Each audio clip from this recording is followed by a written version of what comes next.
بسم اللہ الرحمن الرحیم۔ رسول اللہ صلی اللہ علیہ وآلہ وسلم سے پوچھا گیا کہ کون سی کمائی پاکیزہ تر ہے؟ آپ صلی اللہ علیہ وآلہ وسلم نے فرمایا، آدمی کی اپنے ہاتھ کی کمائی اور ہر قسم کی تجارت جو دھوکہ و فریب سے پاک ہو۔ کسب حلال کی فضیلت۔ جس شخص کا کھانا پینا اور لباس حرام مال سے ہو، اللہ تعالیٰ اس کی دعا بھی قبول نہیں فرماتا۔ حضرت انس بن مالک سے روایت ہے کہ رسول اللہ صلی اللہ علیہ وآلہ وسلم نے فرمایا، جو پسند کرتا ہے کہ اس کے لیے اس کے رزق میں فراخی ہو اور اس کے نشان قدم باقی رہیں تو اسے چاہیے کہ وہ صلہ رحمی کرے۔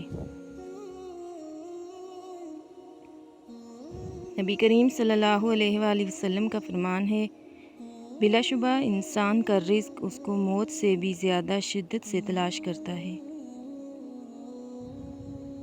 زندگی میں 2 نصیحتوں پر عمل کرنا ہمیشہ کے لیے کامیاب ہو جاؤ گے۔ نماز مت چھوڑنا، زندگی کی ساری برکتیں اس میں ہیں، اور اپنی نظر کی حفاظت کرنا، گناہ کی بنیاد یہیں سے ہوتی ہے۔ کثرت گناہ کے سبب رزق میں برکت ختم ہو جاتی ہے، لہٰذا گناہوں سے ہر صورت بچنے کی کوشش کریں کہ گناہ کثیر آفات و بلیات کے نزول کا سبب بھی ہوتے ہیں۔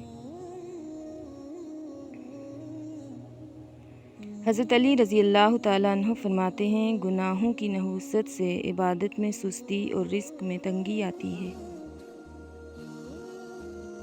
رسول اللہ صلی اللہ علیہ وآلہ وسلم نے فرمایا، کسی آدمی کے لیے اس سے بہتر کوئی روزی نہیں ہے کہ اپنے ہاتھ سے محنت کر کے کھائے، اور اللہ کے نبی داؤد علیہ السلام اپنے ہاتھ سے کما کر کھاتے تھے۔